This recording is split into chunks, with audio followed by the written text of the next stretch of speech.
Hello. Yeah, I just restarted. Now we are live in YouTube.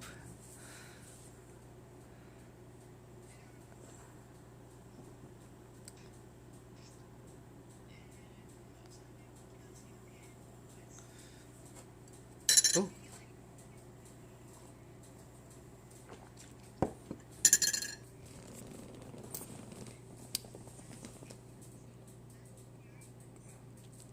Hey, where's Luna? Hello, where's Luna?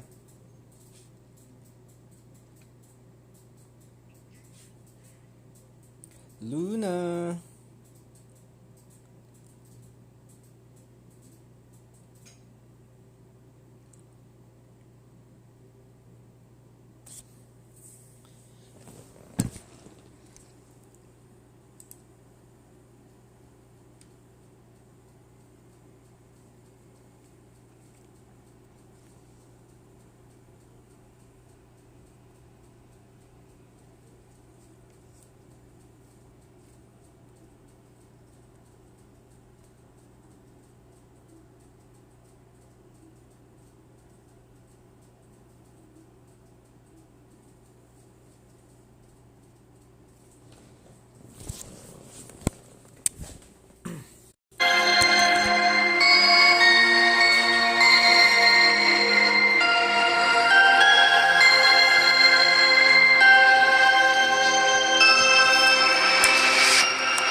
When was the issue discussed with your board member? I don't know. This was the largest data scandal with respect to your company that had catastrophic impacts in the 2016 election. You don't know? Sure, we discussed it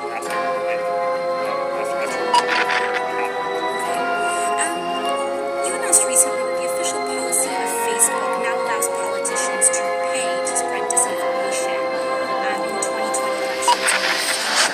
So I just want to know how far I can push this in the next year.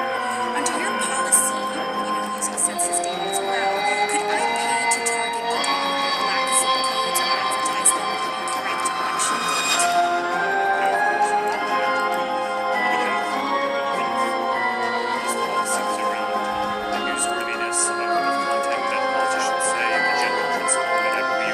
But you said you're not going to fact check my ads.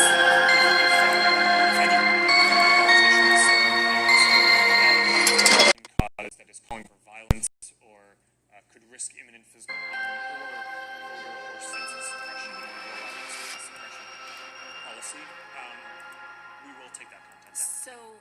So you will, there is some threshold where you will fact check political advertisements. Is that what you're telling me? Well, Congresswoman, yes, and for specific segments like that. How much wealth and power is too much for a single private corporation? And how much wealth and power is too much for you? Well, Congressman, I think you may misunderstand my motive. So I'm certainly not doing this because I'm trying to make more money. I've committed that I'm going to give 99% of the Facebook shares away during my life for the private classes through the Transit Initiative for my wife. So, making money is certainly I'm trying to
signature here.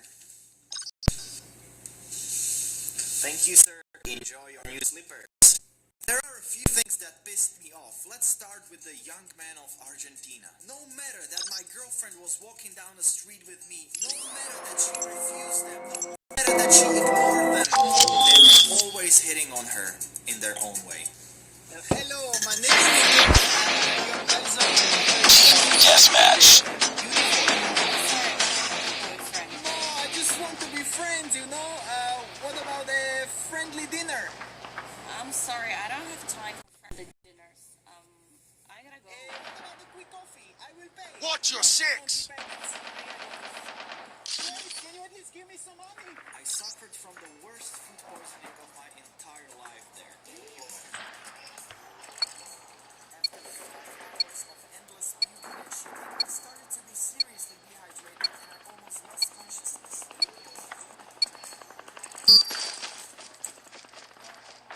So I called the ambulance.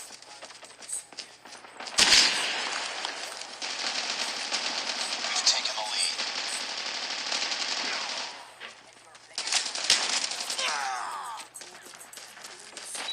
We lost the lead.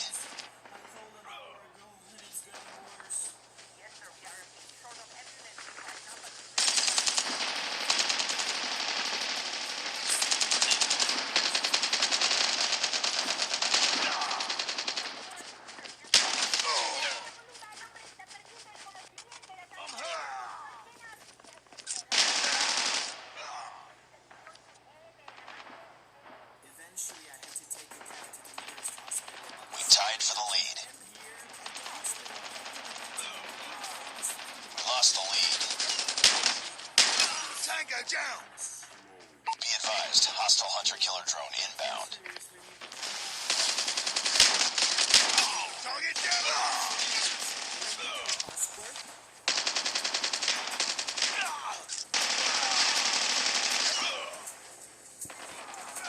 Slovakia, my friend was there once.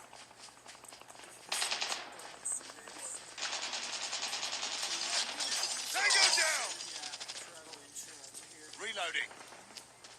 Tango down!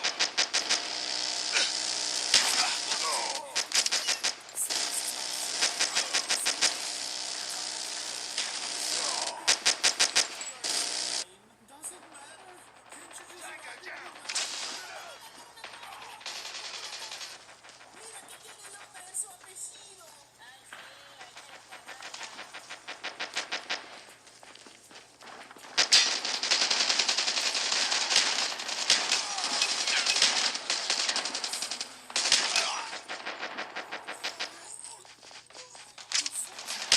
gave me some medication and received a very much treatment. Then I came back home and the ambulance drove. Imagine how I would have died.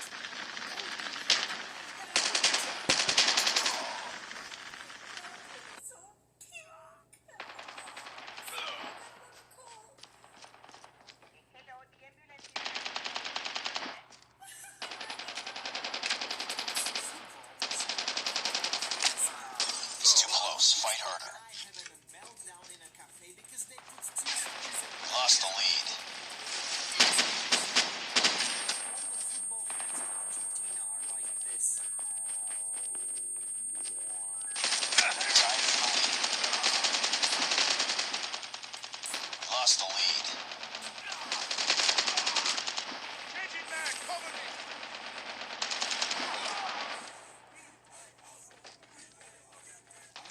Heads up. Enemy UAV spotted.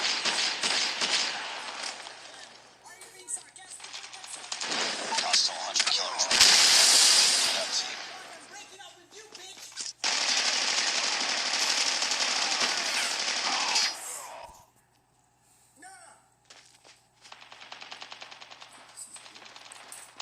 Hostile Predator missile inbound.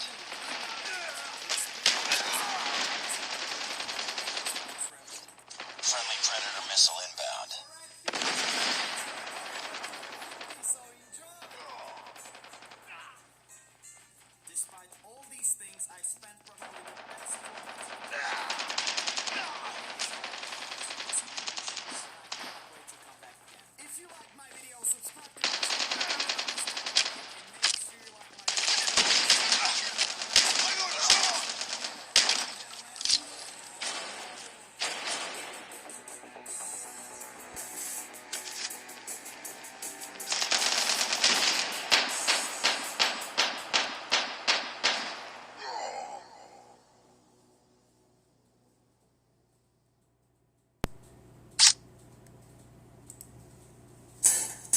trust me now. Just watch me. Just watch me now. Flag is still flying high, a sign of pride at their recent football match. Defeated. Don't let this happen again. Here on these streets, people are worried about the fragile state of the economy, implications of spiking marginality. After several interview cancellations with other Argentines, we meet Mother Mercedes.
This already unsustainable situation may become less sustainable still. If Argentina cannot find a way to pay its exchange bondholders by the end of the month, the country will be in default. And then the fear that Argentines like Mercedes faces every day. Hi. Escape from. She tells me, try not to be fearful. Fight not to be fearful. There are things that one lives through on a daily basis that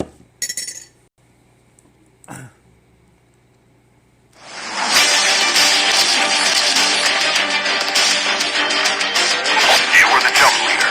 Good luck. Yeah, I'm gonna wear some earphones.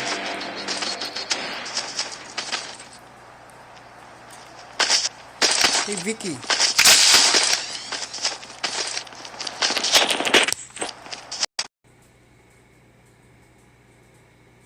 Hey Vicky, where's Luna?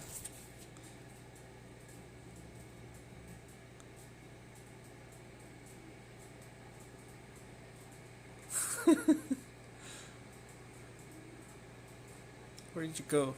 There you are. Where's Luna?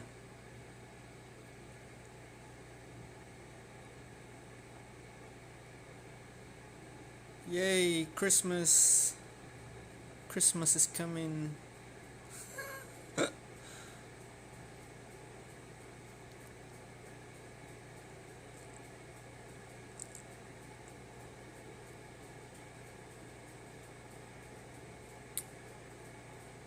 Get ready.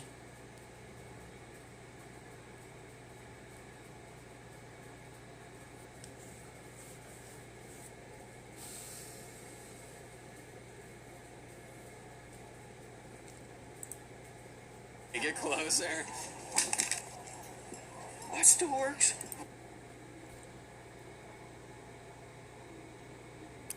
Let's jump. Let's go to some houses here.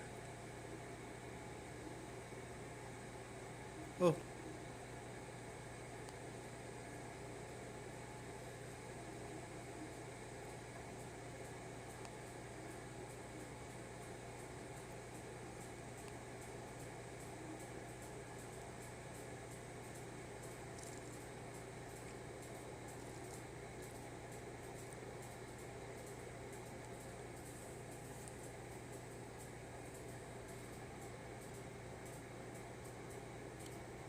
Let's get some gun.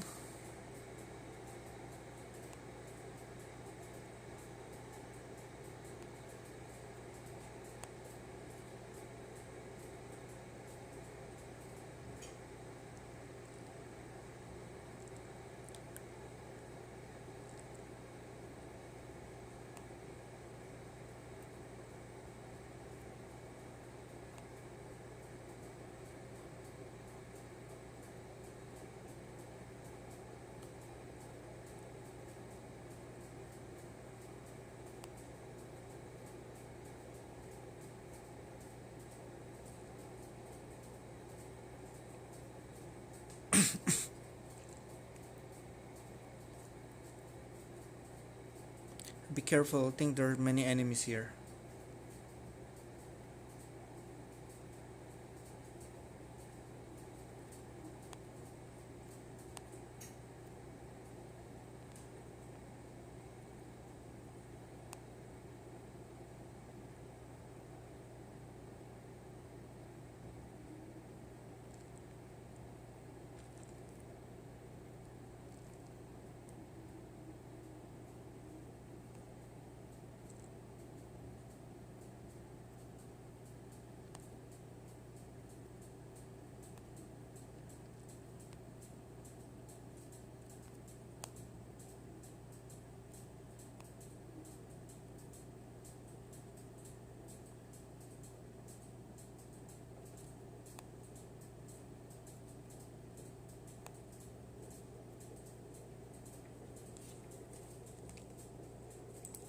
Still work. Still work.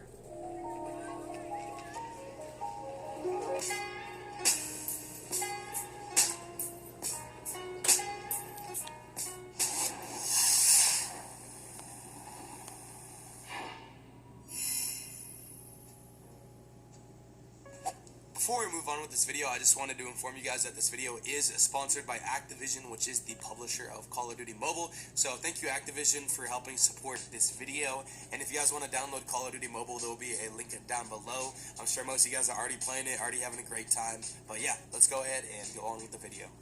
Hey, what is going on, guys? It is Hoxless here, back with another Call of Duty Mobile video. Now, today what we're going to be talking about is the best assault rifle in COD Mobile, and more specifically, we're going to be talking about what the best assault rifle is for you. Now, let's go ahead and get right into it. So when comparing assault rifles, one of the most important things to keep in mind is the recoil of the weapon. So I actually found a way to measure recoil inside the game, and I was able to put it into a graphics. And right now what you're seeing is just me shooting the gun one time, 30 bullets. And then after this, I'll show you what it looks like when I did it a couple times, just so we could get a more very consistent good idea of how the recoil could look. Now, if you look closely at these recoil patterns, what you're going to notice is that the gun with the most recoil by far is the AK-47, and the gun with the least is the M16. Now, the M16 is actually a burst weapon, which means you shoot, you press the shoot button, it'll shoot 3 bullets, and then it'll stop for a little bit, and then it'll shoot 3 bullets again. So the reason that the recoil is so low, because in that time that the gun isn't shooting, the recoil just goes back down to the very bottom, and then you just shoot, and it does another little bit of recoil, and then goes back down. So we're not going to worry about the M16 a whole lot, because that's not a full auto gun. So the AK-117 goes a little bit side to side, but it does seem like it's the lowest recoil from top to bottom. And then the M4 is basically just a straight up and down line, but it does go a little bit higher than the AK-117. And then it seems like the most unique recoil is the Type 25, because it looks like it bounces from left to right a lot. It's very side to side, back and forth, whereas if you look at like the BK-57, the recoil just kind of slowly goes to the right. It goes left slowly and then to the right slowly. Now, if you haven't played mobile games or really any shooter games in general, the easiest way to control recoil is if it's straight up and down, because then all you have to do to control the recoil is you just pull your aim down. So if you're playing a mobile game, all you do is as you're shooting, just drag your thumb or your aiming finger down, and then you'll compensate for the recoil. But obviously the harder to control recoil is recoil that goes side to side, because side to side is very unpredictable, especially if you look at the Type 25, like that's going to be very hard to predict. Is it left? Is it right? Things like that. Okay, now the next graphic that you're seeing is when I did the exact same thing as last time, but I did it 3 times for each gun. So now you're seeing 3 different spray patterns for each gun. Now, what we're going to notice from this is basically the same thing. The AK-47 is still the highest. The M4 is still a very tight group. The M16 didn't change at all, because once again, when it shoots those 3...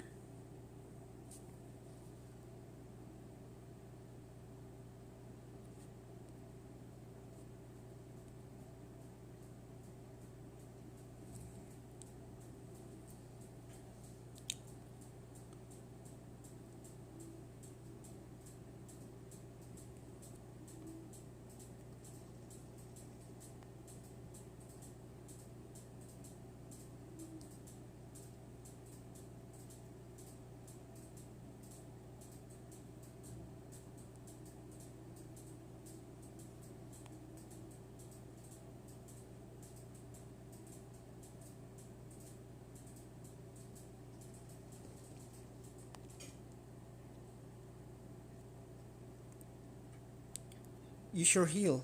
Heal.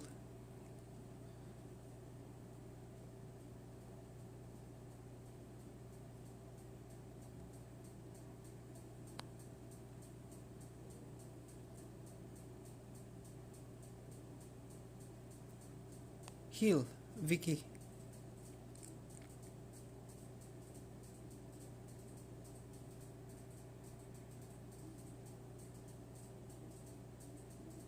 Heal yourself.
Let's go here.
Good job.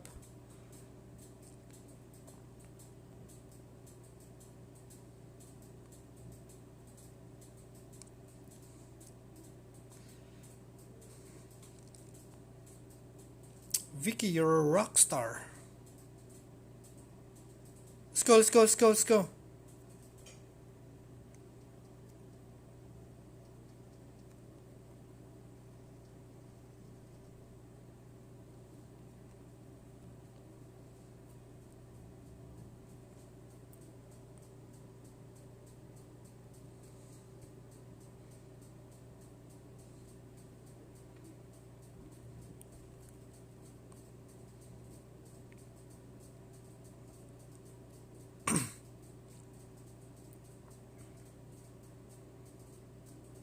Good job, good job.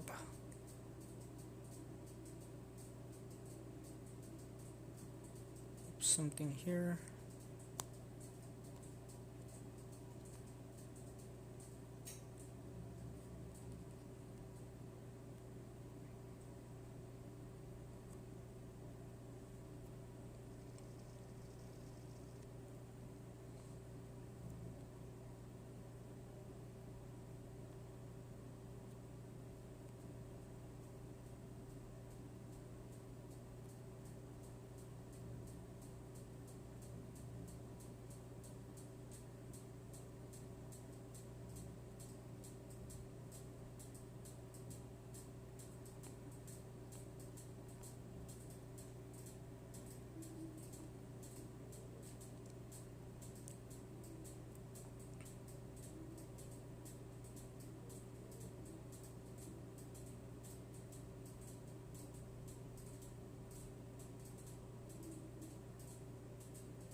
Oh, let's go.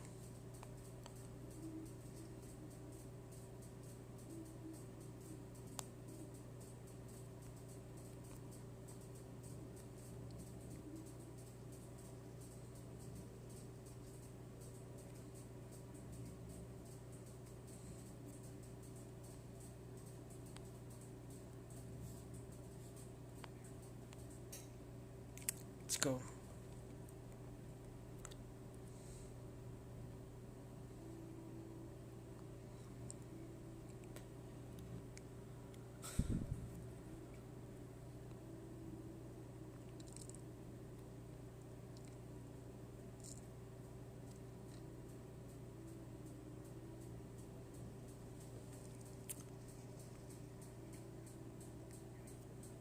Nice.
Good job.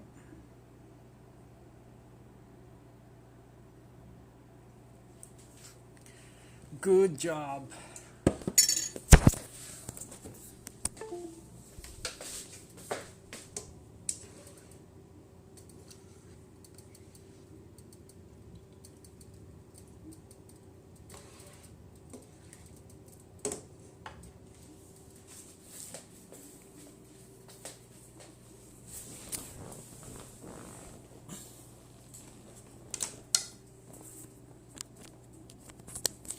What's the best gun?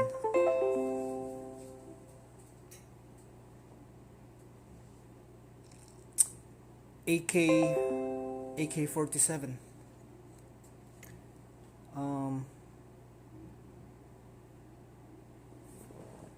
Vicky, you're the jump leader.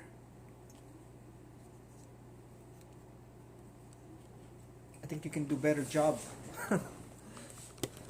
You're the MVP.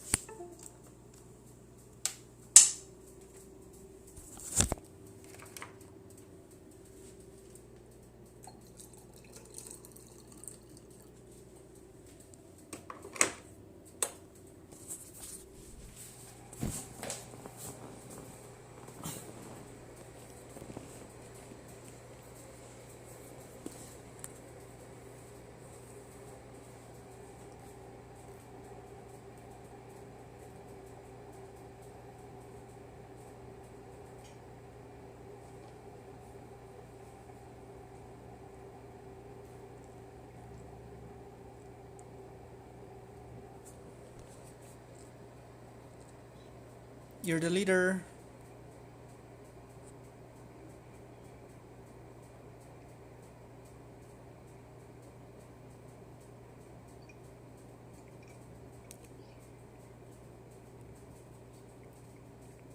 Hey Vicky, let's jump.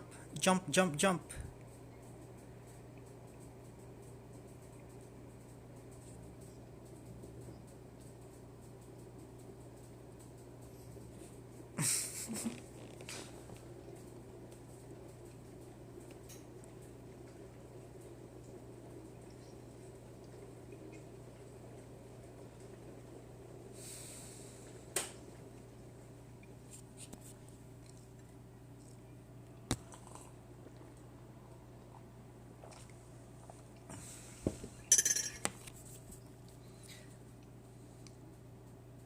Oh, stand by me.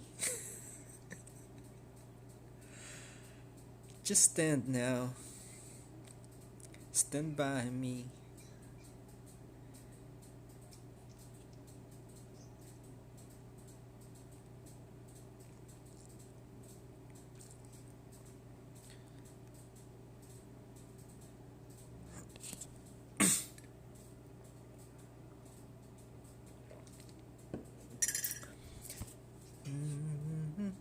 Oh, there's a house. Let's go to the house.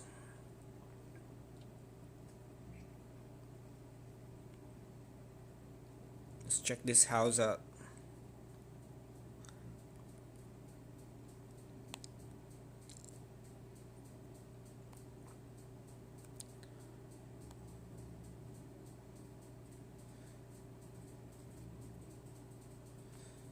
Get some armor.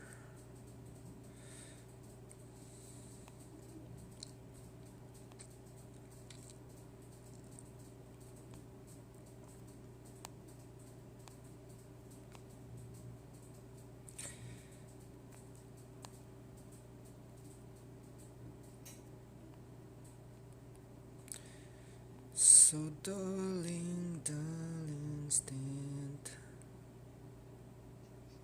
Oh, enemy, enemy.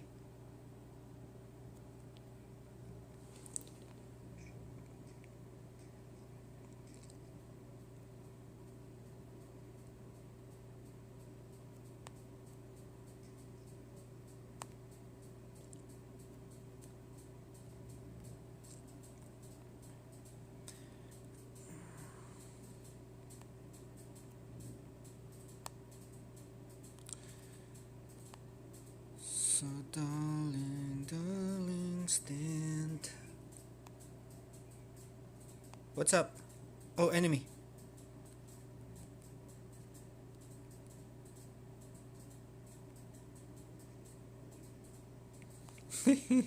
Wow, you are awesome. You're killing it.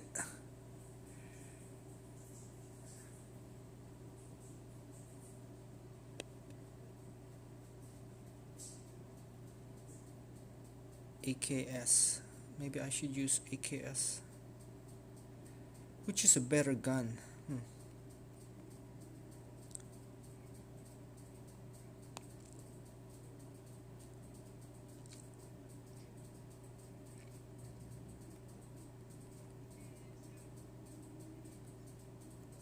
Yeah. What's wrong?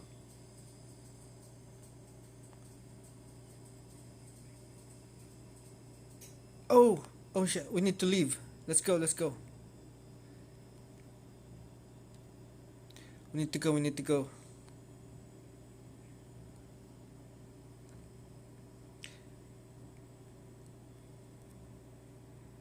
We're so far.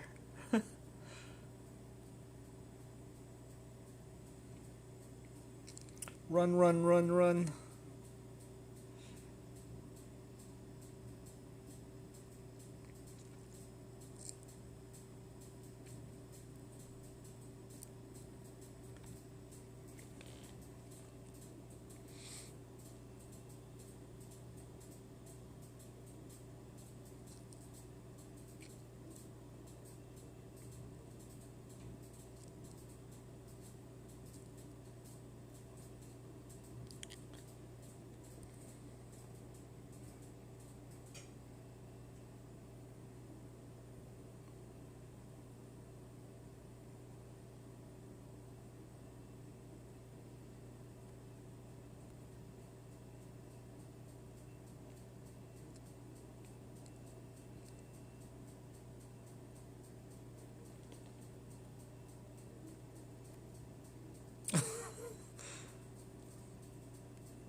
Oh fuck.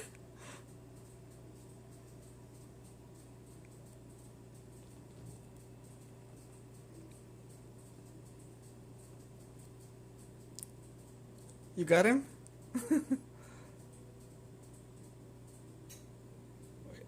I'm gonna go to the road. Okay, now we're on the road.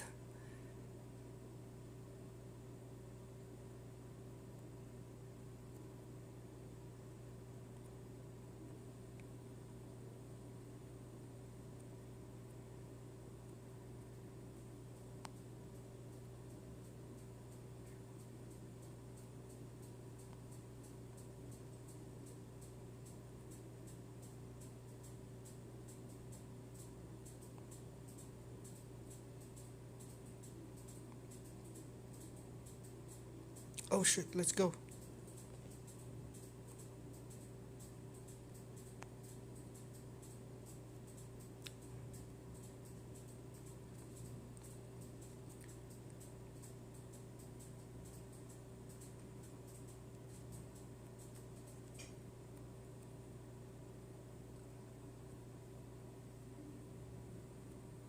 Hey, where are you?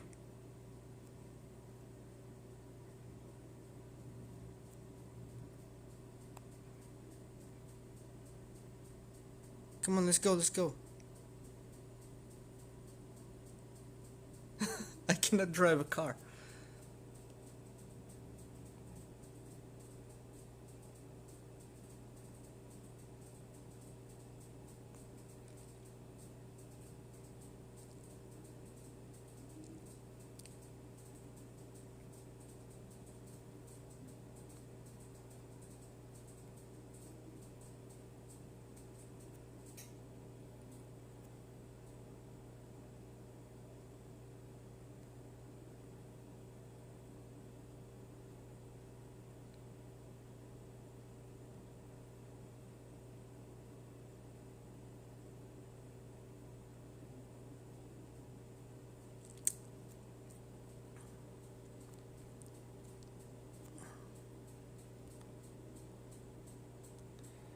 It's so far. Run.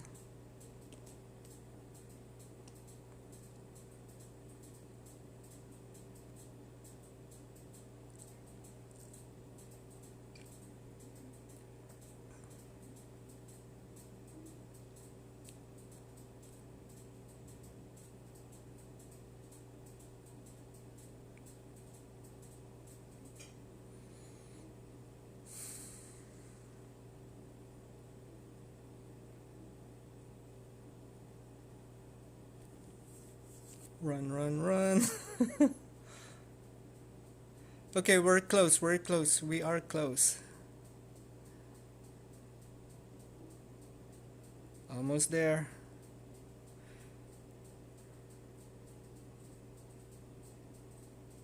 Yeah, made it.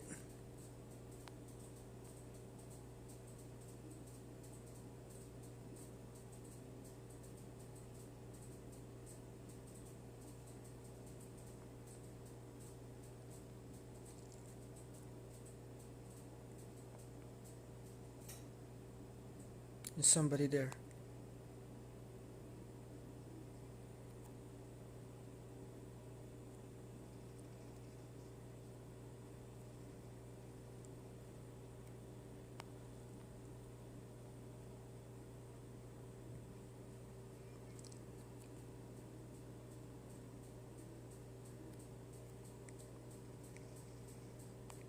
Got him.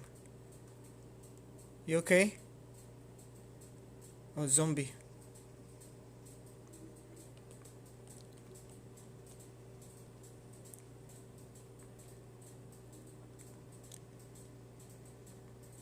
Okay, we got them. Good job. Now we need to go to the circle.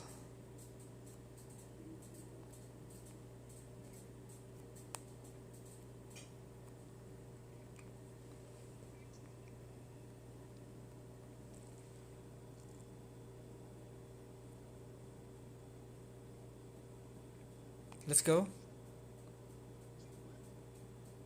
31 kills.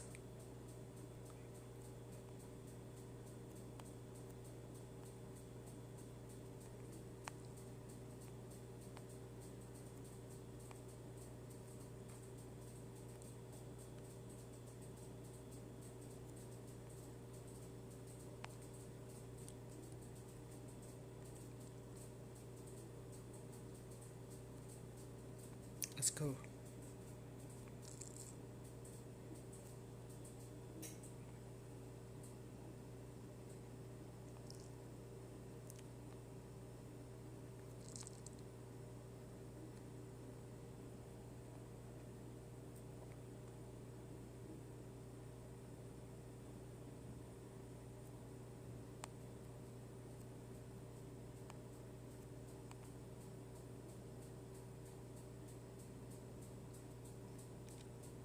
You are a good shot. Okay, now let's go.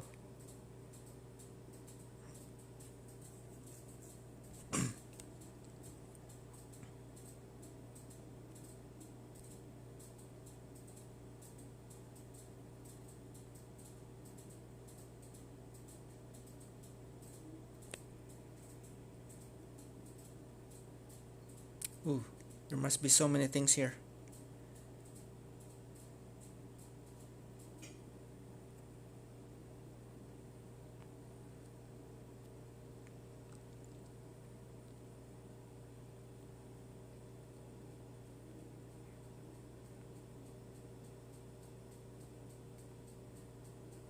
Where's that?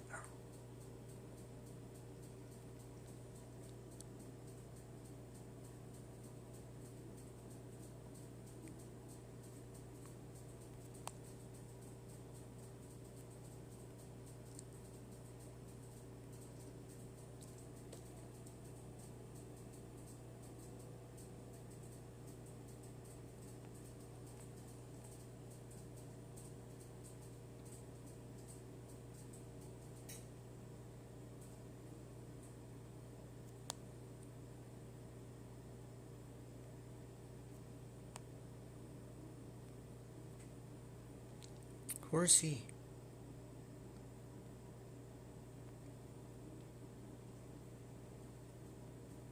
Oh no, he's from far.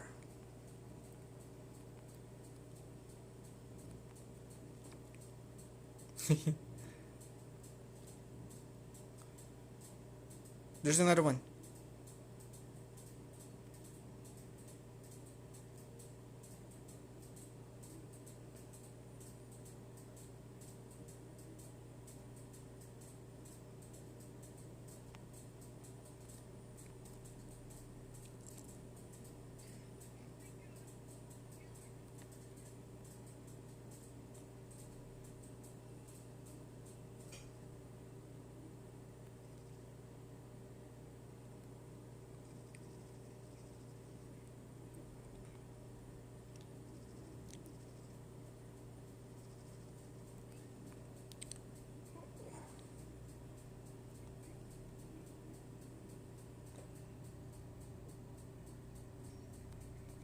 Oh shit.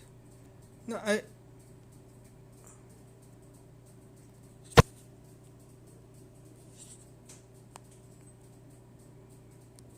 Okay, good.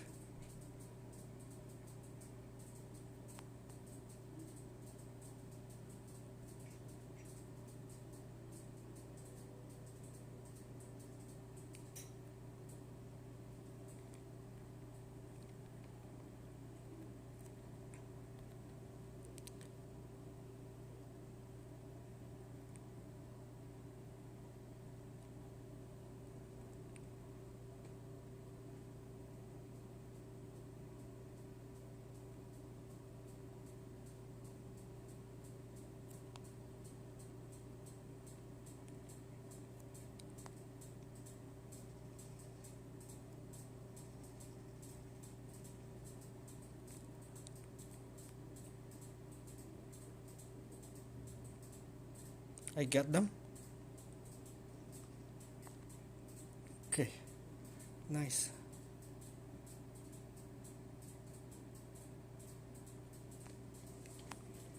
Oh.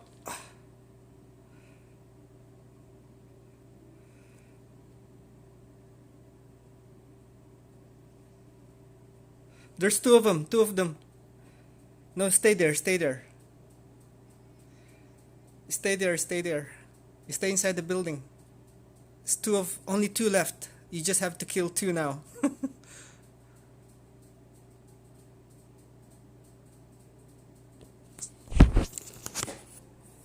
No, don't get out.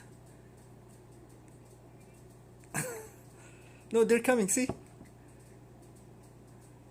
Oh, there's one behind you. Another one behind you.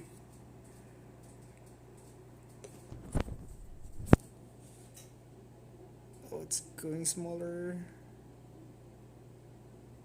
It's behind you.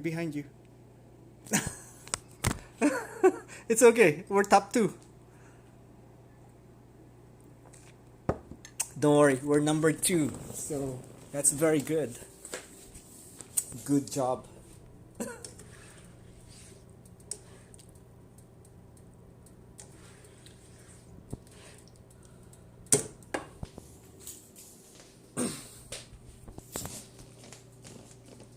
Wow, 6 kills.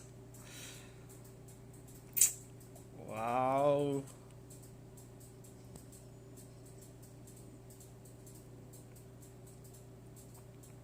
Six kills. Good job.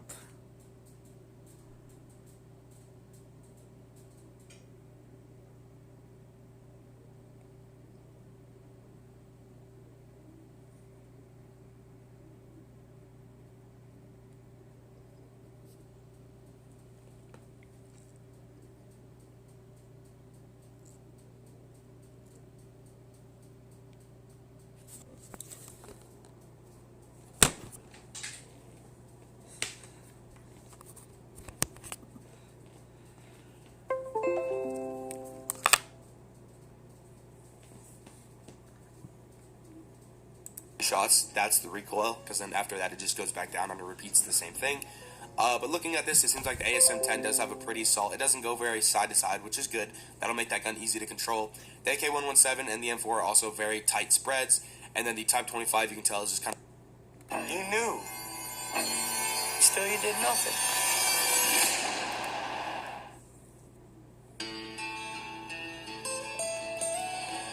Almost heaven, West Virginia, Blue Ridge Mountains. Hi, Grammars.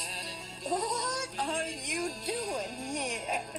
kind of all over the place, and then similar to the BK-57. So what we learned...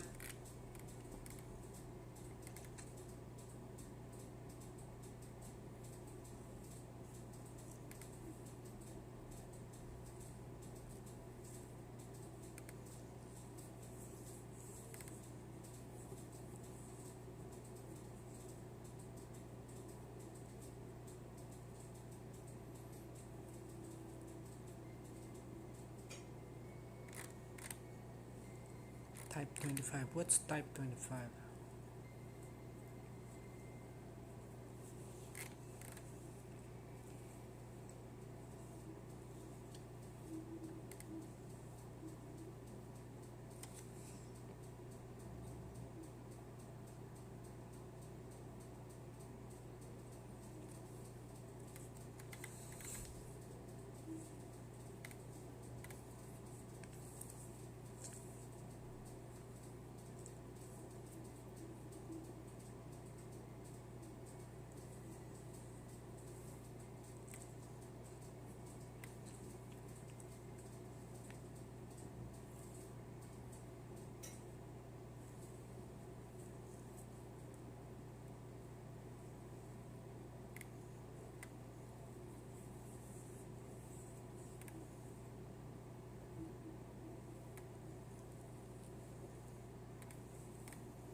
by this is that the recoil is not consistent and you're not able to teach yourself to learn a specific recoil pattern. But the more you practice gun, the more you'll learn how to pull down, but the side-to-side recoil is much harder to master.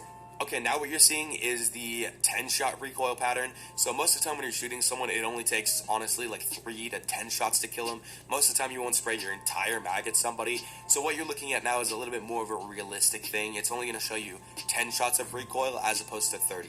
Now, obviously, the M16 is going to be super low for the reasons I explained before, but the guns that stick out to me as being the hardest to control and maybe the easiest to control is the Type 25 definitely seems like one of the hardest. The AK-47 naturally is one of the hardest. The first few bullets on the AK-47 seem pretty straight. As you can see, they just kind of go straight up. Then after that, it gets a lot harder to control. BK-57 seems pretty tough, and then the guns that are a little bit easier are the M4 and then ASM-10. The AK-117, you can see, is probably one of the lowest recoils. It doesn't go very high, but it does go to the side horizontally a little bit. Now, to actually put a number behind these recoils and try to figure out what the worst to best is by a certain number.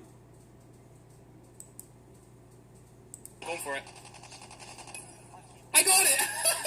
I just got a nuke with the BK. First time using it in this stream, bro.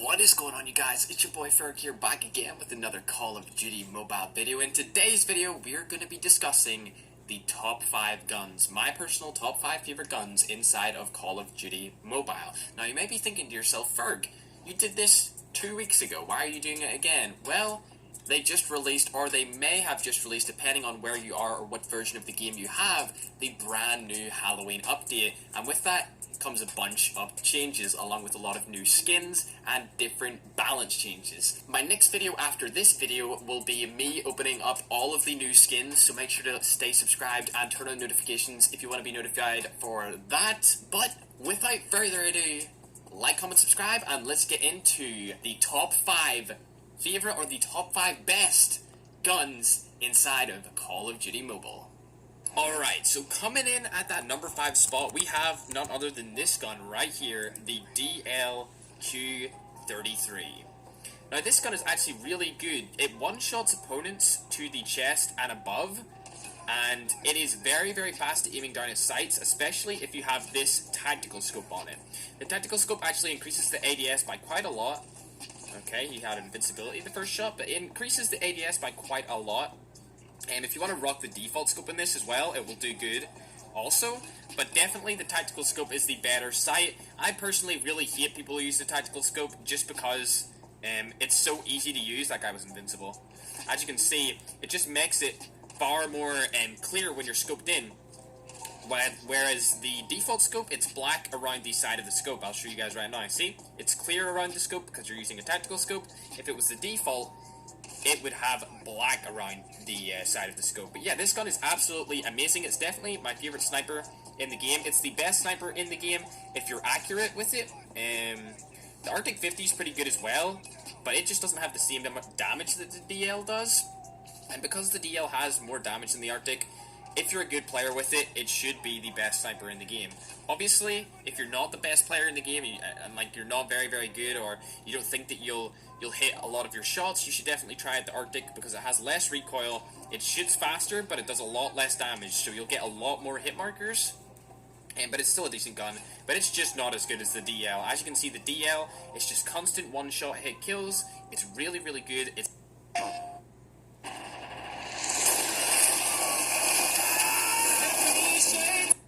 It's definitely deserving of this top 5 spot, especially being number 5. It could go higher on this list, but it's not versatile enough.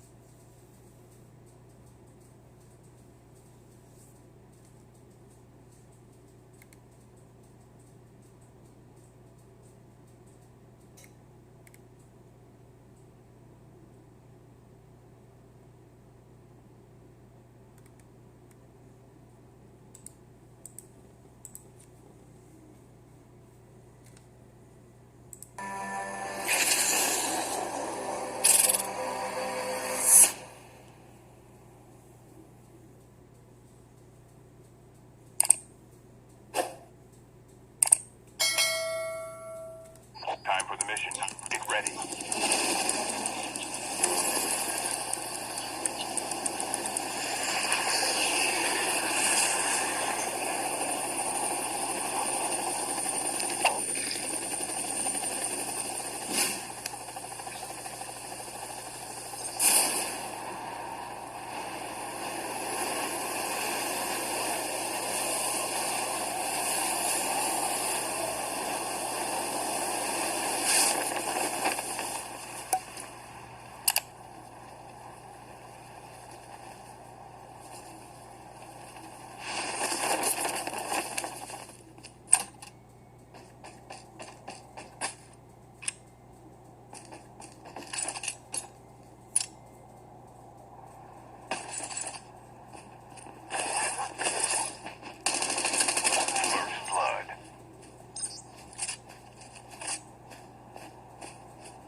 Hey guys, Drifter here. I got into the Call of Duty mobile beta in India, and it's been really fun so far. I already did one video on it, but what I wanted to talk about today was the most important part of the game for me, the monetization. Because Call of Duty's had a rough go of monetization the last couple of years. I wouldn't even say they've been shooting themselves in the foot. They've been shooting themselves in the face with this egregious anti-consumer practice that they have that's just killing the brand. So what I wanted to do is see how Call of Duty Mobile, developed by Tencent instead of Activision, compares. So let's take a live look at the store, Battle Pass, COD points, and everything else that there is to unlock. This is the main menu of Call of Duty Mobile. As you can see, I can rotate my character around just like any other menu. There's our 3 modes on the right-hand side and lots of stuff. But I wanted to show you the regular multiplayer loadout, and what you'll notice is that I can't buy any of these attachments or guns or slots or anything. They're all locked behind experience. So at least as far as multiplayer is concerned, it doesn't appear that I can buy better weapons, but I can buy weapon skins. This one is a $16 AKS-74U skin. Not a bad looking one either. There are player login rewards that you get. You get a small reward every day and then a big one for logging in for a whole week, like a welcome survey. And here's the Battle Pass. With your free and premium tiers, just like Fortnite, you got weapon skins. You can play as Ghost. That's the first big thing you get in the premium tier. As you scroll through, you'll see that there are a lot of these credits. They're COD credits. They're like the free currency grenade skins, which kind of surprised me. I never knew that I wanted skins for my grenades. And COD points at almost every other level. So you're getting free and premium currency. You get experience cards. Now these can be used to level up the attachments on your weapons or just your general player experience. Now there are stickers. Backpacks is a surprising one. This is for Battle Royale, the backpacks that you put on your back. Yeah, there's stickers and some emotes and sprays and a little goobery stuff in here. But overall, you're getting something neat like the HS-2126 Deck of Spades, which is a gold playing card themed shotgun. You're getting something neat every couple levels, and even on the levels where you're getting boring stuff, you're building up experience, credits, COD points. There's a 50 COD point right there. Here's a red AK-47, which is very cool. It's like a, it's called Dream Glacier. I was going to say like Days of Summer Knife. But what I did want to show you is that when I go into the end of the Battle Pass, it's nothing but credits. So every level you just get a free credit, which is nice after 100. There's daily, weekly, personal challenges, all sorts of stuff like that that you can unlock as you go through these menus, like That's part of your Battle Pass challenges, but also just like your global like Call of Duty challenges like from days past, right? Then there is a leaderboard for multiplayer. There's nothing to buy here, but you can see the stats and specs and some of the kind of things that most COD games should have, like, what's that called? A Call of Duty's. Hey guys, Drifter here. I got into the Call of Duty mobile beta in India, and it's been really fun so far. I already did one video on it, but what I wanted to talk about today was the most important part of the game for me, the monetization. Because Call of Duty's had a rough go of monetization the last couple of years. I wouldn't even say they've been shooting themselves in the foot. They've been shooting themselves in the face with this egregious anti-consumer practice that they have that's just killing the brand. So what I wanted to do is see how Call of Duty Mobile, developed by Tencent instead of Activision, compares. So let's take a live look at the store, Battle Pass, COD points, and everything else that there is to unlock. This is the main menu of Call of Duty Mobile. As you can see, I can rotate my character around just like any other menu. There's our 3 modes on the right-hand side and lots of stuff. But I wanted to show you the regular multiplayer loadout, and what you'll notice is that I can't buy any of these attachments or guns or slots or anything.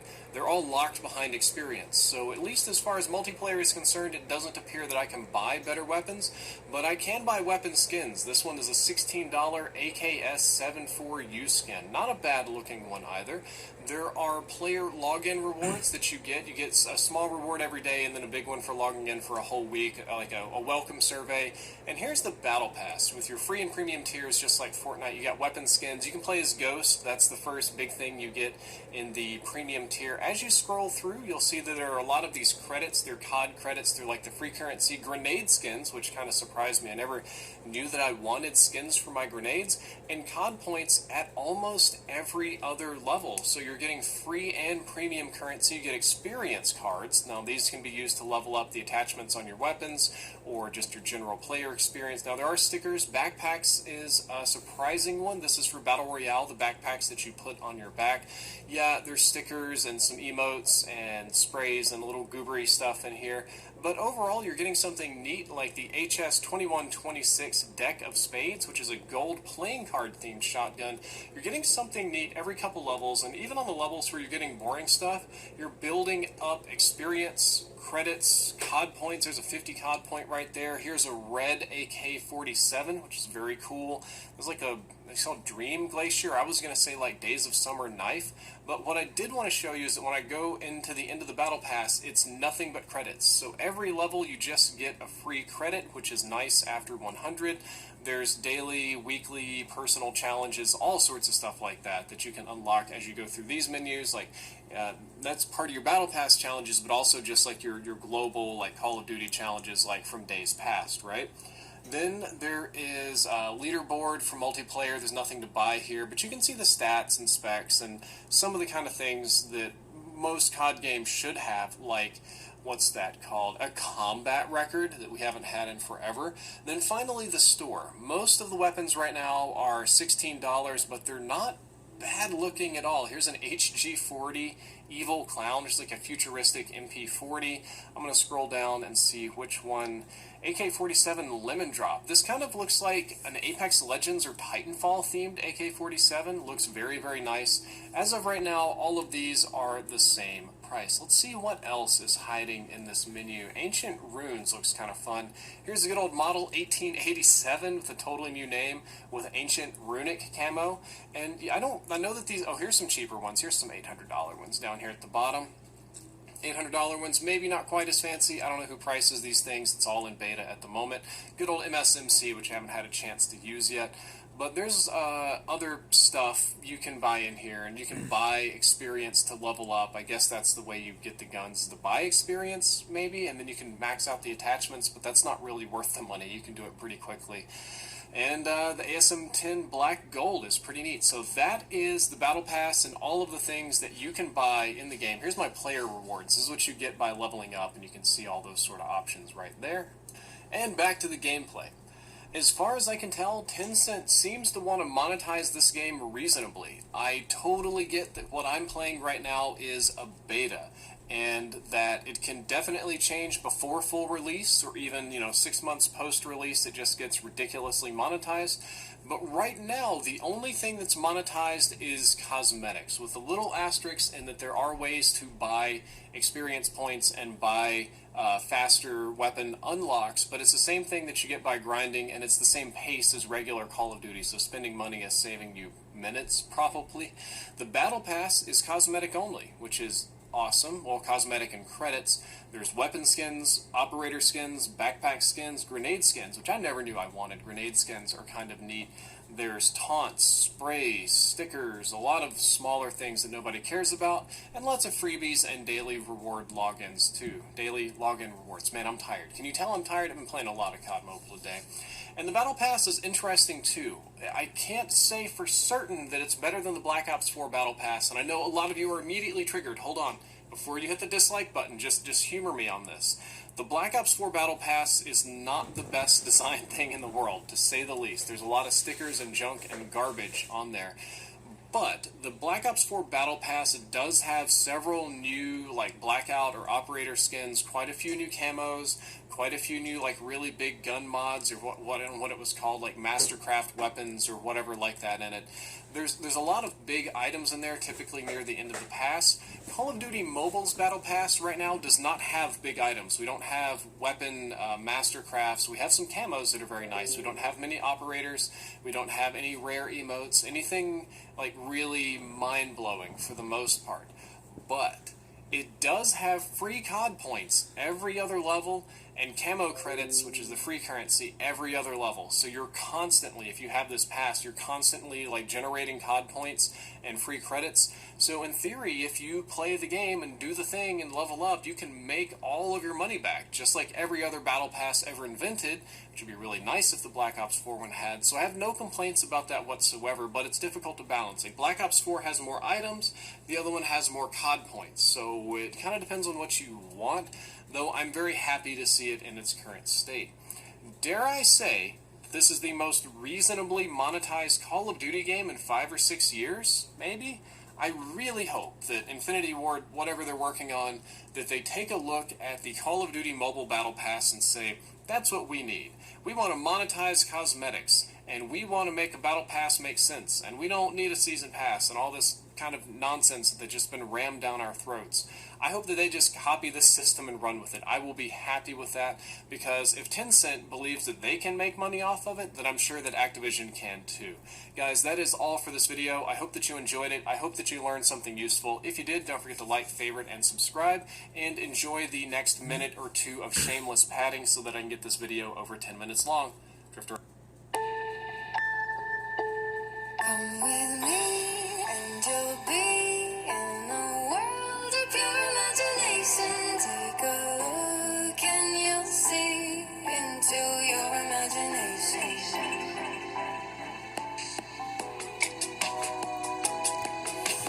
If you wanna view paradise. Out.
flight will arrive in 1 minute.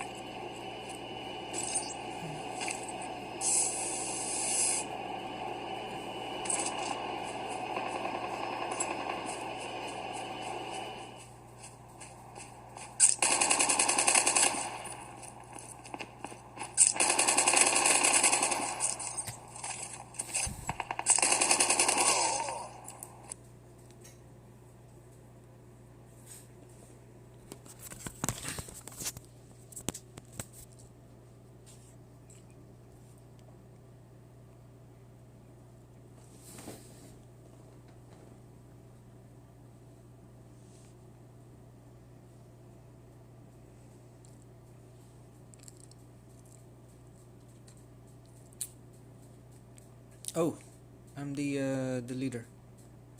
Okay, let's jump here.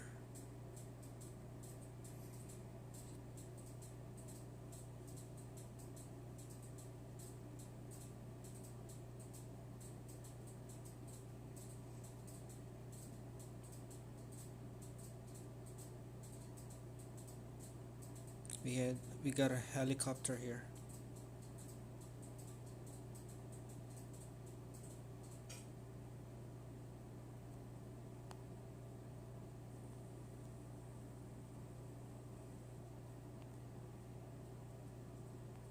Perfect.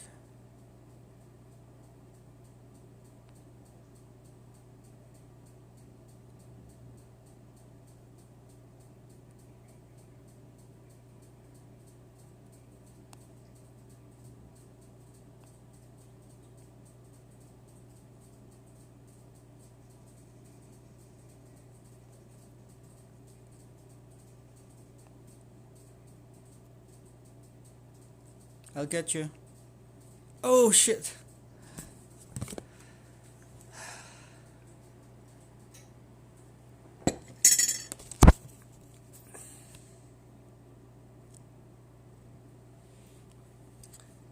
I think there's a team of them here. Be careful. I killed one of them.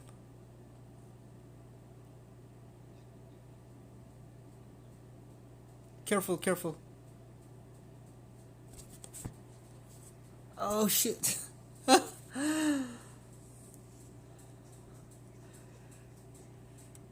Jamaica.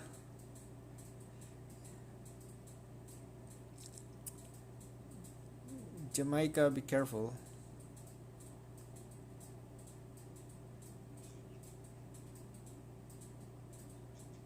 Is there.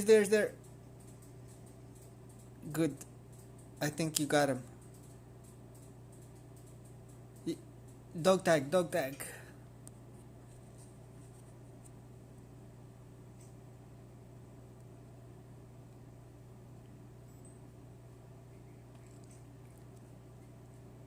Nice. Nice. Ibrahim already left. Why did he left?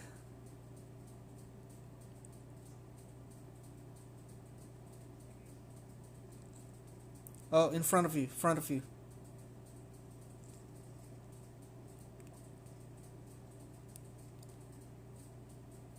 Okay, we got 3.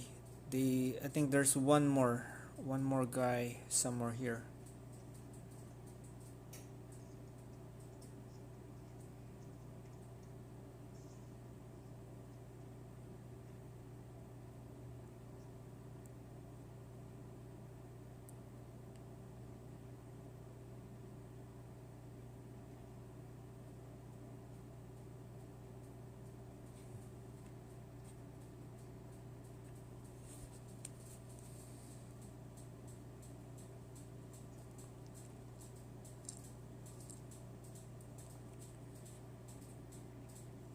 Thirty seconds. Take the helicopter. You can take the helicopter and leave.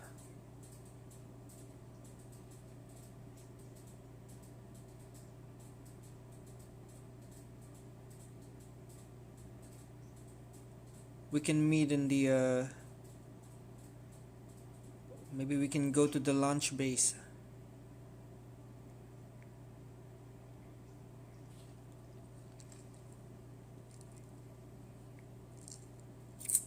Where do you want to go?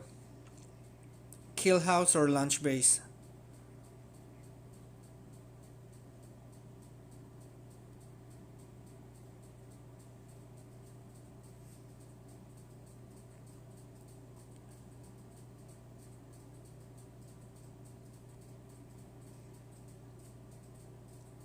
I'm gonna go to the bus station.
Can I meet with you guys?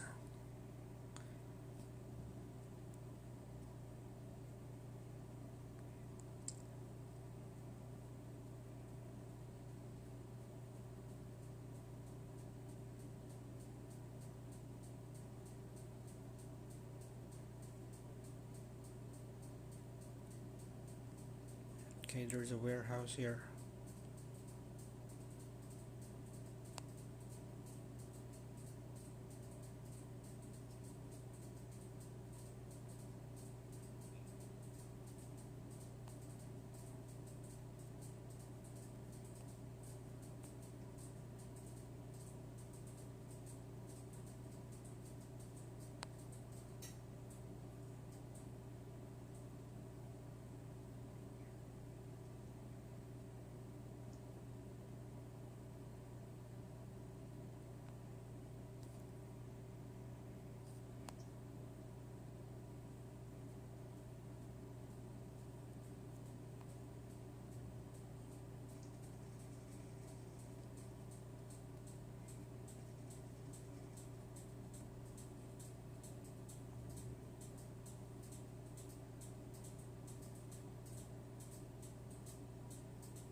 Sniper.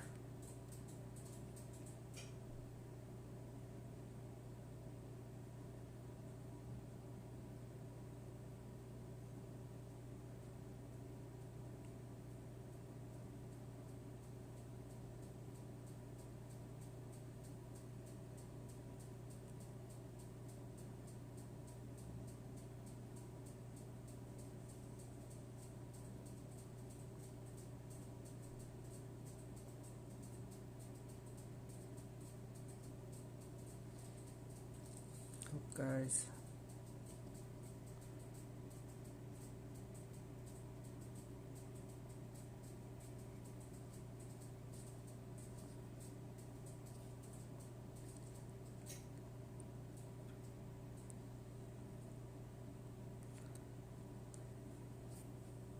There's a sniper on the mountain.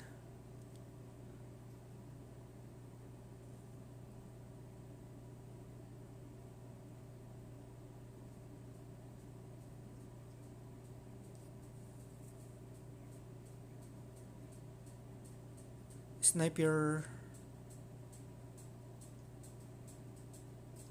There.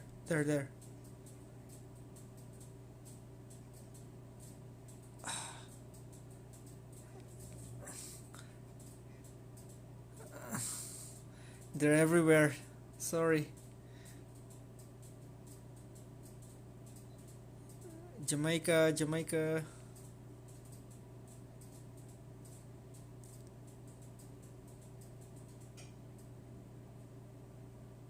Go inside the house. Try to go inside the house.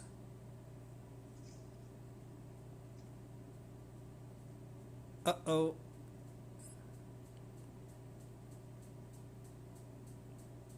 No, don't move. He will see you. I think he saw you.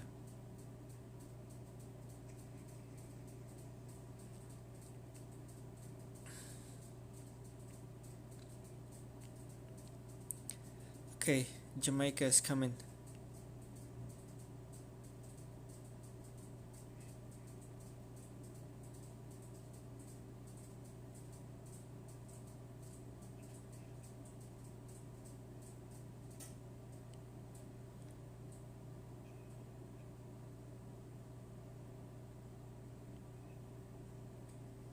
Oh, behind.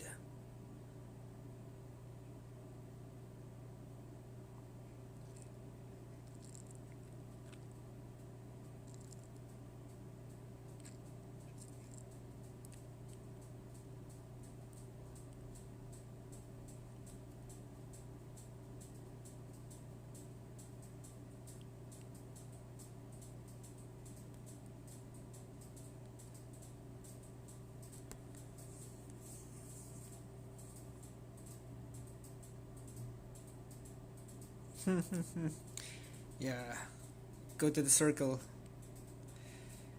I think there should be many enemies in the kill house. Good job.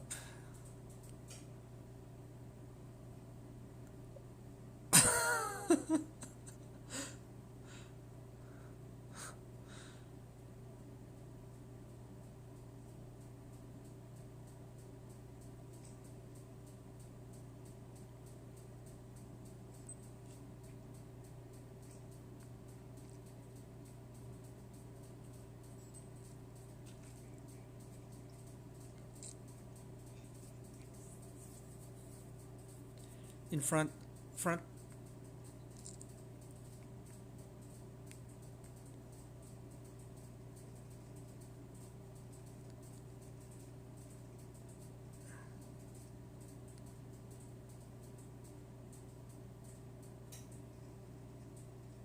Got him.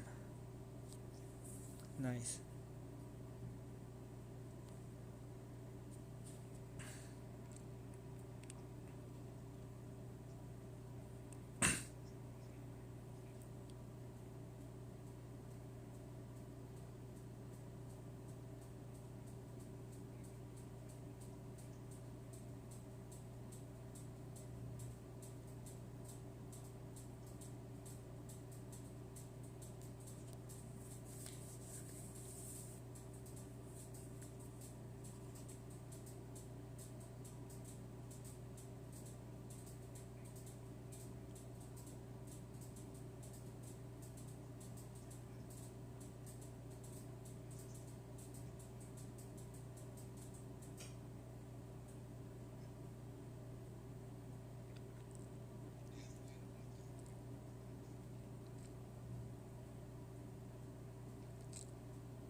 Yep.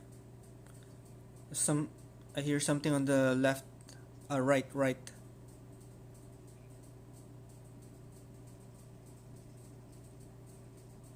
No, reload, reload. Come on.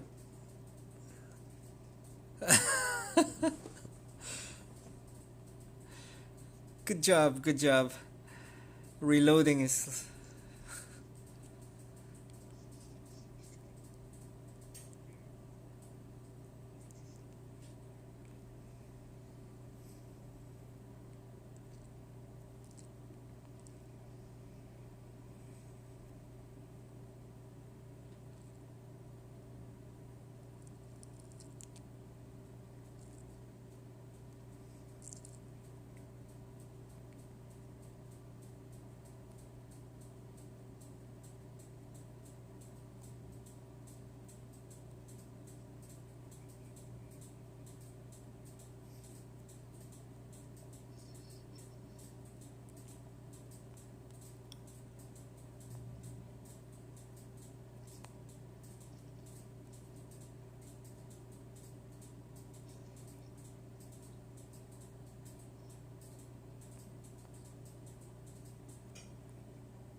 Where's him? Where's...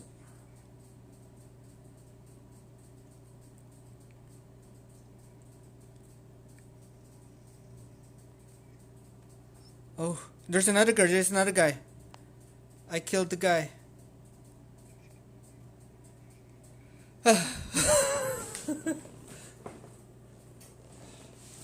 Number 3 is not bad.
Dog tags have been scanned successfully. Your teammates will return to the battle when the next revive flight arrives.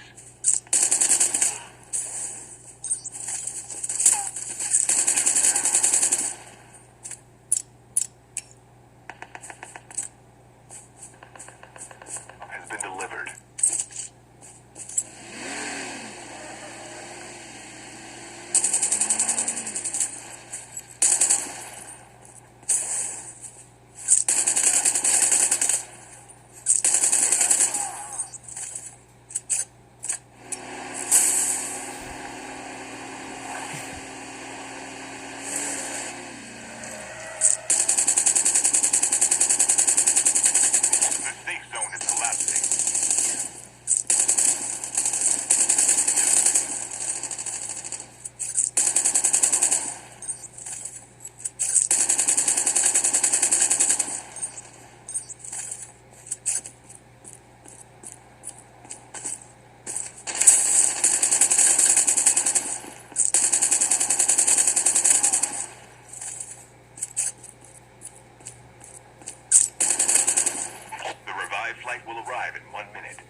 Other teams are eliminated.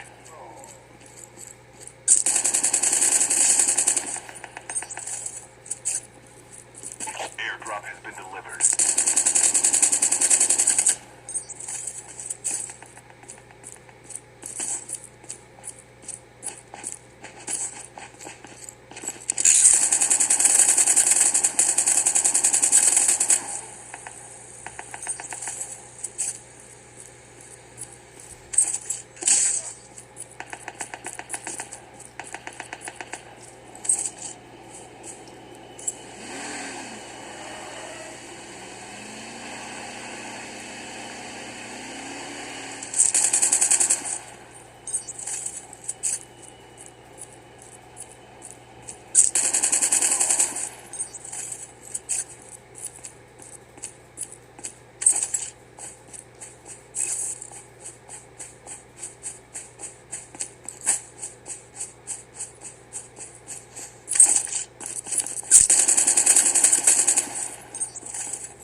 The revived flight will arrive in 1 minute. The safe zone is collapsing.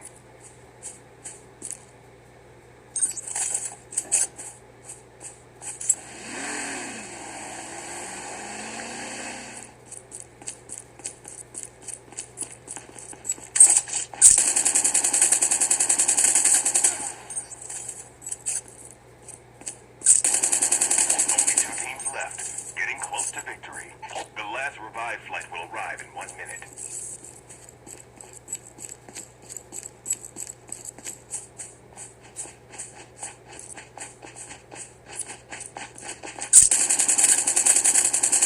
We have a winner.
Be careful, I think there are many enemies here.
YouTube Kids, you manage your family's experience.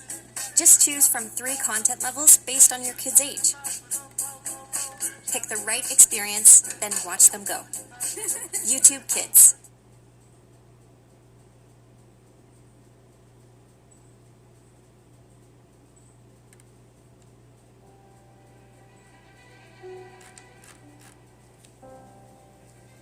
Life and culture exists in many different places, from north, south, east, west, and all over the planet. It exists even in the barren Arctic tundra of the countries like Sweden or Iceland, to some of the desolate deserts within Pakistan and Egypt, and all the way to the jungles of Brazil and Argentina and South America.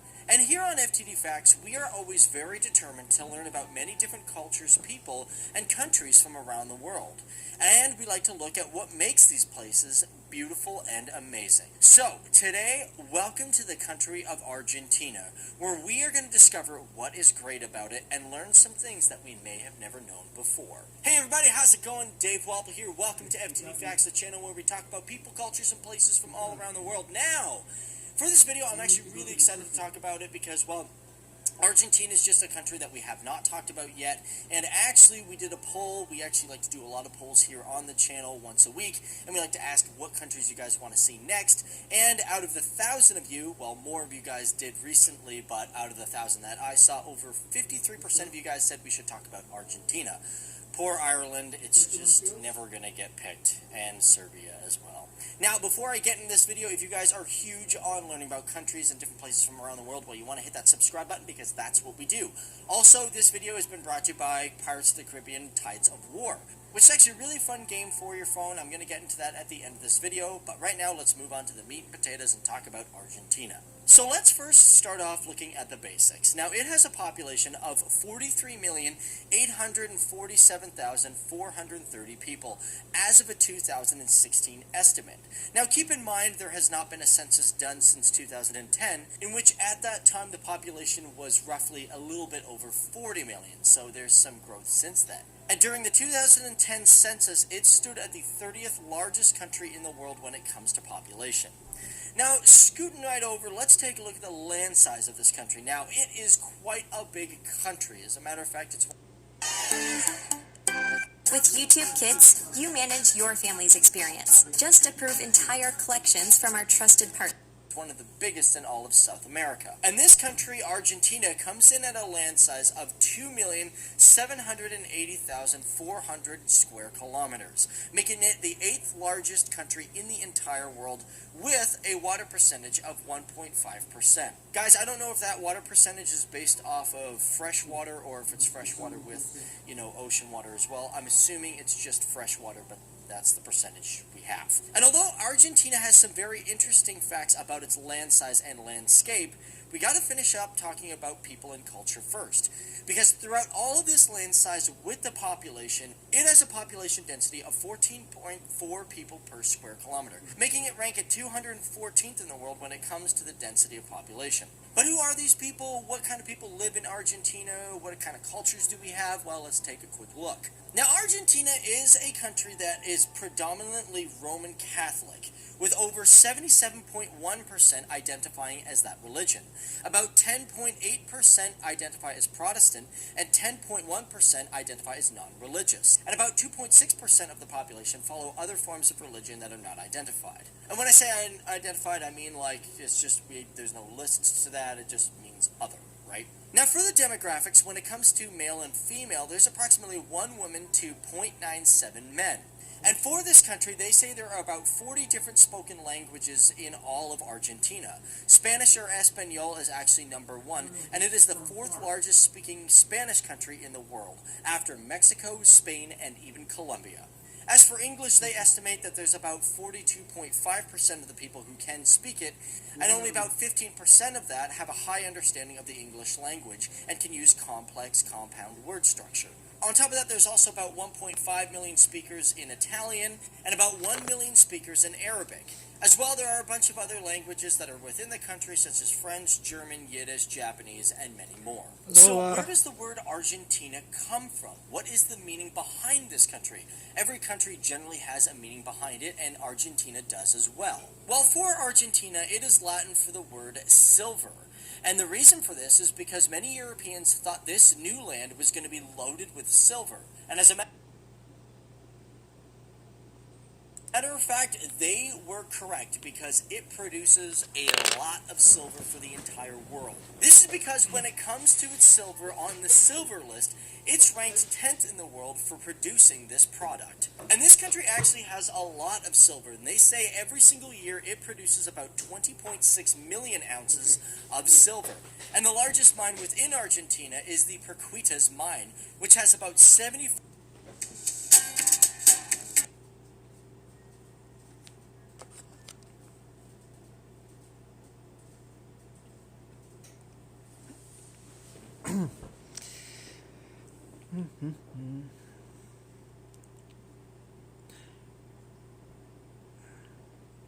Hey, why's your gun red? Where'd you get that from? I think it's just a skin, right?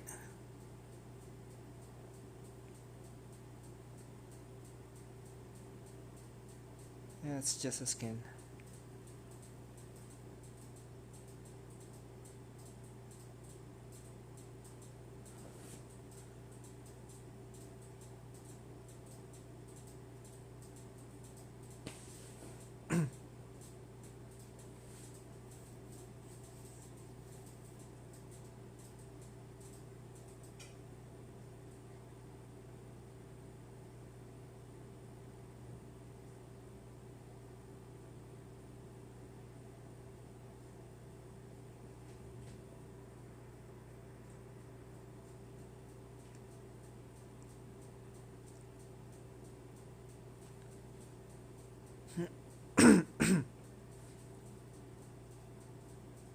What happened?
No idea what happened there.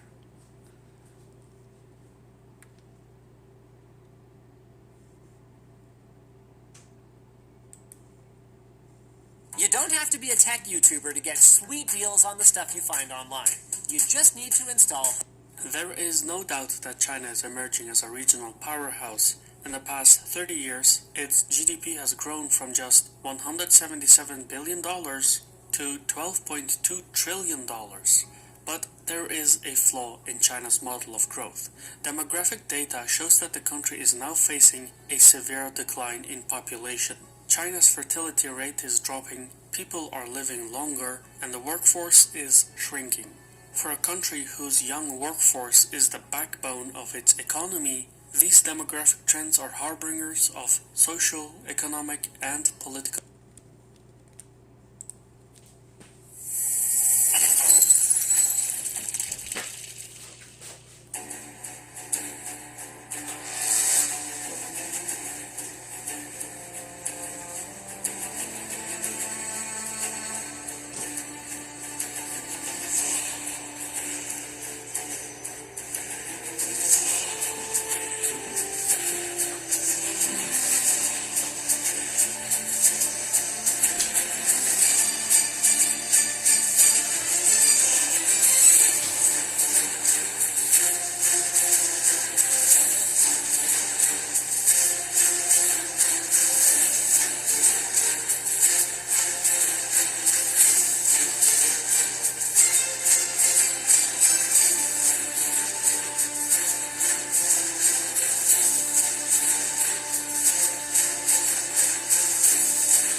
Warships yet?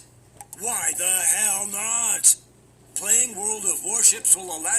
This episode is brought to you by Dashlane. Try Dashlane Premium free for 30 days at dashlane.com/infographics. And never forget another password and keep all your online accounts secure. The People's Republic of China is huge. Not only is it the world's most populous country, with a population of around 1.404 billion people, it's massive land-wise. The country is approximately 3,700,000 square miles, making it slightly larger than the United States in land area. Although China spans 5 geographical time zones, the whole country follows a single standard time. China's home to 56 ethnic groups. Linguists estimate that there are nearly 300 living languages spoken in China, with Mandarin Chinese having the most speakers, around 955 million people. China is governed by the Communist Party of China, which administers the country from the capital of Beijing.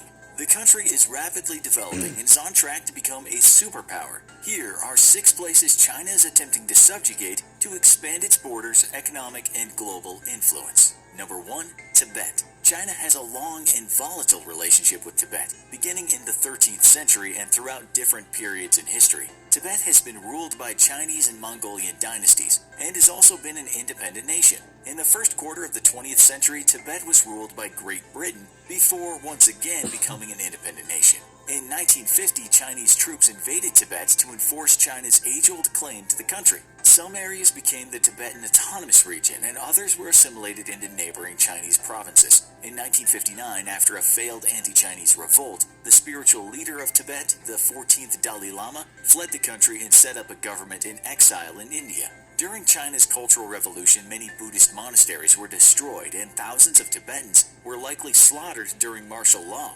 Due to international pressure, in the 1980s, China somewhat relaxed its grip on Tibet and implemented reforms. Currently, Beijing continues to modernize Tibet, sometimes at the cost of the region's cultural heritage. Development has brought Han Chinese migrants and Western tourism to the area. Since the early 2000s, there have been protests in Tibet, especially on the anniversaries of politically significant dates. Human rights groups say that China continues to politically and religiously repress Tibet.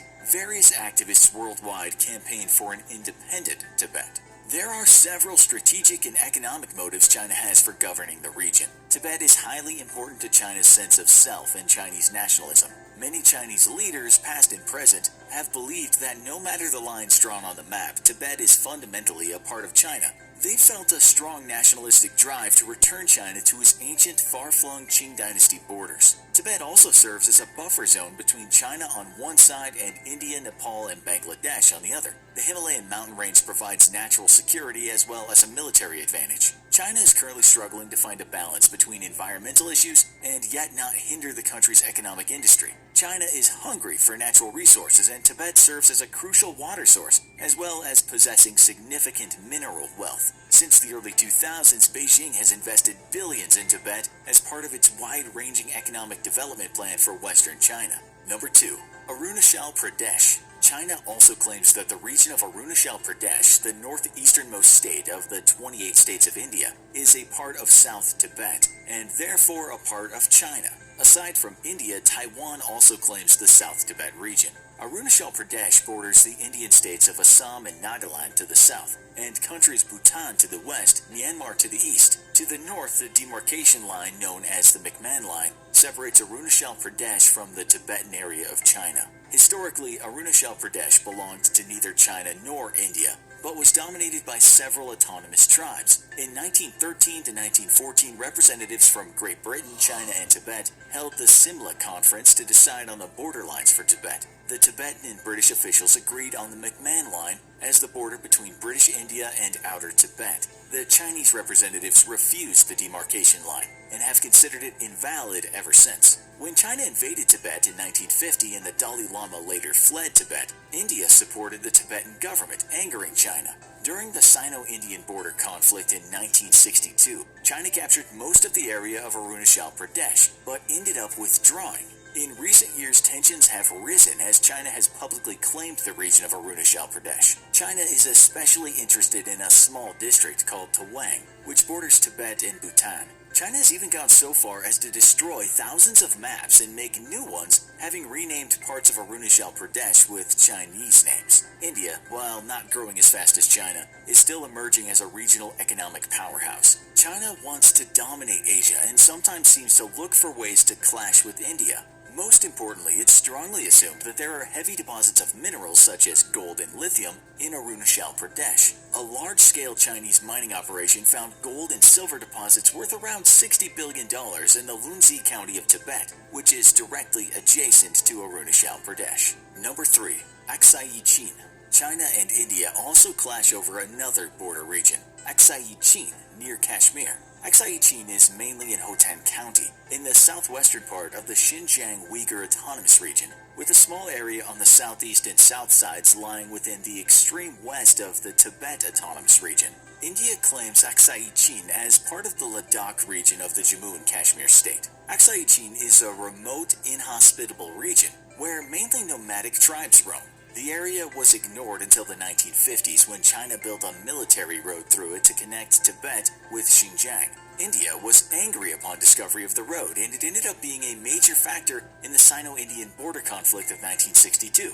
At the end of the clash, China retained control of around 14,700 square miles of territory in Aksai Chin. In 1993 and 1996, the two countries signed agreements to respect the line of actual control, the demarcation line that separates Indian-controlled territory from Chinese-controlled territory in Jammu and Kashmir. Not only does China want Aksai Chin for maintaining a direct route between Tibet and Xinjiang, it appreciates the territory for its strategic position. Aksai Chin is mostly high ground with an average elevation of around 17,000 feet. If China ever goes to war with its neighbors Pakistan, Kashmir, and India, the Aksai Chin region will enable it to take a commanding high position. Number 4. The South China Sea. As well as claiming disputed land, China has also claimed islands in the South China Sea. In fact, China has taken to dredging the sea and building out uninhabited islands such as Woody Island or the Spratly Islands to tighten its control over the region. 6 countries, the Philippines, Vietnam, China, Brunei, Taiwan, and Malaysia, hold different territorial, sometimes overlapping claims of the South China Sea, based on various historical accounts and geography. Adding to the tension, the U.S. Navy frequently patrols the sea due to its alliance with several countries. China considers this to be a provocation. The South China Sea is very important to Beijing because it's a crucial commercial passage connecting Asia with Europe and Africa. 1/3 of global shipping, or $3.37 trillion of international trade, passes through the South China Sea. Furthermore, the seabed is rich with major oil and gas reserves. The U.S. Energy Information Administration estimates the region contains at least 11 billion barrels of crude oil and 190 trillion cubic feet of natural gas. Also, the South China Sea is a vital food source, accounting for 10% of the world's fisheries. In July 2016, an international tribunal in The Hague ruled that China had no historic rights over the sea and that some of the rocky outcrops claimed by several countries could not legally be used as the basis for territorial claims. Beijing rejected the ruling. More recently, some Southeast Asian nations have considered having bilateral talks with China to settle the dispute. The Association of Southeast Asian Nations, ASEAN, has been working with China to create an official code of conduct to avoid clashes in the disputed waters. Number 5. Taiwan.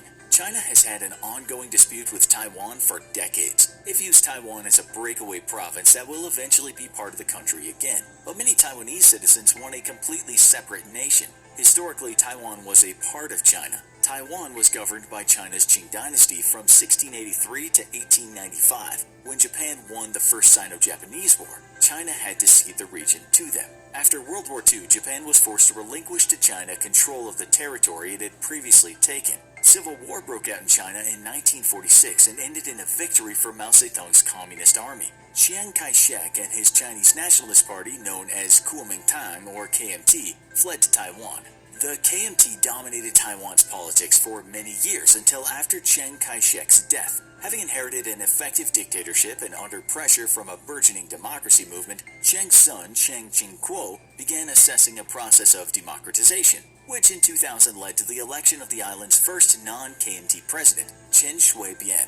Meanwhile, China treated Taiwan with great hostility. In the 1980s, relations between China and Taiwan started improving. China put forth the One Country, Two Systems plan, under which Taiwan would be given significant autonomy if it accepted Chinese reunification. Taiwan refused, but did relax rules for its citizens to visit and investment in China. Since the 1970s, the U.S. has been a close ally of Taiwan and has sold billions in defensive weapons to the country. Currently, U.S. policy in the region has been described as strategic ambiguity, seeking to balance recognition of China's emergence as a regional power with the U.S. support for Taiwan's economic success and democratization. In recent years, China has been alarmed by Taiwanese citizens electing politicians who favor independence from China. Furthermore, the Taiwanese public has staged various protests about Beijing's policies regarding the country. Currently, Taiwan's legal status is unclear, in limbo. The country has its own constitution, democratically elected leaders, and its own armed forces with about 300,000 active troops. China wants Taiwan to return to the fold because of nationalism.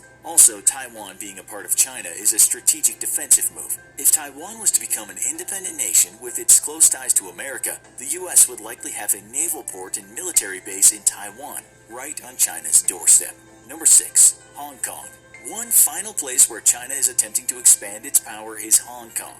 At the end of the First Opium War in 1842, part of Hong Kong Island became a British colony.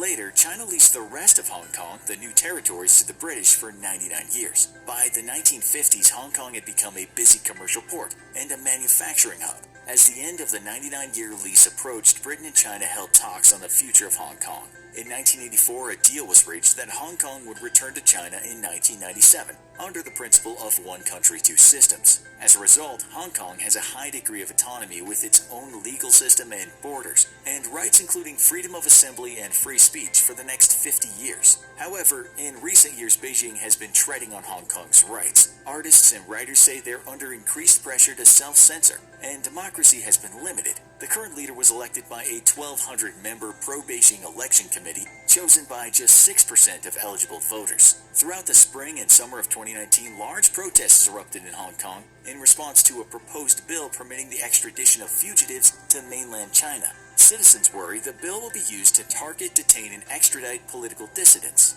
Beijing's response to the protests has become increasingly violent as the citizens show no signs of backing down. China considers Hong Kong a bridge between Asia and the West for business and financial matters. Also, once again, China's domination of Hong Kong seems to be fueled by nationalistic fervor. You don't have to be a rapidly expanding country to be a prime target for hackers. In fact, they often go after the smallest and therefore most vulnerable prey, regular users like you and me. That's why we love Dashlane. Dashlane is your one and only tool that you need to keep your digital information and logins safe from hackers and malware. Dashlane offers breach alerts to let you know when your accounts have been compromised, and an easy-to-use VPN to keep you safe while browsing. And their password storage feature lets you quickly sign in and out of any account on any device securely. With so many threats out there to the average person, Dashlane is... This episode is brought to you by Skillshare. The first 1,000 people to sign up using the link in the description will get their first 2 months free. The US and Russia, China and India. 2 separate long-term rivalries and 2 flashpoints for global war. But what if China and Russia decided to set aside their differences and join against an Indian-American alliance? Who would win, and how would that war play out? The rules of this war game are, as usual, no use of nuclear weapons allowed, and no other allies can be called upon. First, let's take a look at each contestant's military might and see what capabilities each would bring to the table. First up is India, the world's 4th most powerful military. With an active duty force of 1.4 million and a reservist force of 2.8 million, India can call upon a deep pool of manpower to prosecute any war. India also possesses a formidable air force with 590 fighter aircraft, 804 attack aircraft, and a huge fleet of surveillance and transport helicopters that numbers at 720. India, however, suffers from a lack of attack helicopters with only 15 in its inventory. This may prove to be a crippling deficiency in any attempt to combat a Chinese-Russian incursion over its mountainous northern and eastern borders. India does, however, maintain a force of 4,400 combat tanks, of which about half are modern or semi-modern T-90s and the indigenous Arjun main battle tank. India is also equipped with a staggering number of towed artillery, 4,100 pieces, meant to make it impossible for their Chinese rivals to penetrate Indian defenses across the mountain gaps of its northeastern border. Its naval forces include 1 aircraft carrier, 14 frigates, 11 destroyers, 22 corvettes, and 16 submarines, a sizable collection of naval hardware that its immediate threat, China, would be hard-pressed to defeat. Next up is China. China is the most populous nation on Earth and maintains an active duty force of 2.2 million with a reservist force of 510,000. With an air force totaling 1,125 fighter aircraft, 1,527 attack aircraft, and 281 attack helicopters, China has a serious advantage in the air over India. Yet China's pilots are undertrained compared to their Western counterparts and forced to fly under strict supervision from ground controllers, a huge liability in fast-paced modern air combat. China also has a force of 7,700 tanks and 6,246 towed artillery, backed up by 2,000 self-propelled artillery, mostly ballistic missile launchers, which would pose a significant threat to Indian and American forces. On the sea, China maintains a significant force with 1 test aircraft carrier not rated for combat operations, 50 light frigates, 29 destroyers, 39 corvettes, and 73 submarines. While larger in number than Indian naval forces, China lacks the ability to maintain long-term logistical support for any deployed ships, meaning only a small number of them could operate far from China's shores for longer than a few weeks. Underpinning China's military might is also the fact that its military is severely affected by systemic corruption, so much so that China's own leadership doubts the ability of the Chinese military to fight and win a major war against a near-peer power such as India. On to Russia. Russia has the world's second most powerful military, with an active duty force of just over 1 million personnel and a reserve force of 2.5 million. With 818 fighter aircraft and 1,416 attack aircraft, Russia's air forces are formidable, but would be severely hampered in war by a lack of reconnaissance assets. As one Russian military analyst put it, we have long-range, sometimes precision-guided weapons, but we don't always know where the target is. On the ground, though, Russia maintains the world's largest tank fleet, numbering over 20,000. However, this figure should be taken with a grain of salt, as the number includes many thousands of Soviet-era tanks that have long been decommissioned and would need weeks to bring into service, and even once operational, would be decades behind in capability, firepower, and protection versus modern tanks. Russia's naval fleet has severely atrophied since the collapse of the Soviet Union, but it still maintains 1 aircraft carrier, 9 frigates, 13 destroyers, 78 corvettes, and 62 submarines. Though Russian vessels are, on the whole, aging and plagued by maintenance issues, they are still armed with very modern and capable long-range missiles, making them a force to be feared.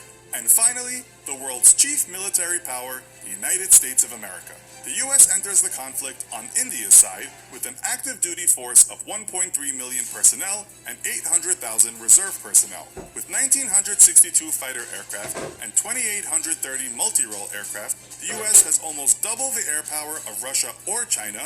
Its naval aviation forces alone are on par with either nation. Its fleet of 973 attack helicopters ensure that ground offensives are well covered, and it is rare that an American infantryman finds himself without fire support. A proponent of blitzkrieg warfare, America also maintains a fleet of 5,900 tanks, almost all of them modern Abrams variants, and 39,000 armored fighting vehicles, giving its ground forces unparalleled mobility.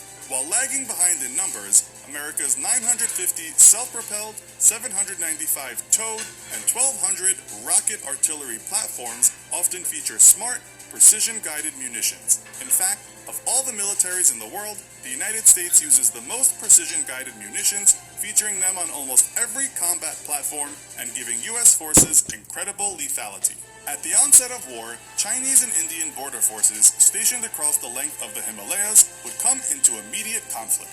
While initial predisposition of forces favors the Indian army, the narrow roads and valleys of the mighty Himalayas would make anything but meager gains all but impossible. Artillery would devastate any sizable forces trying to move through mountain gaps,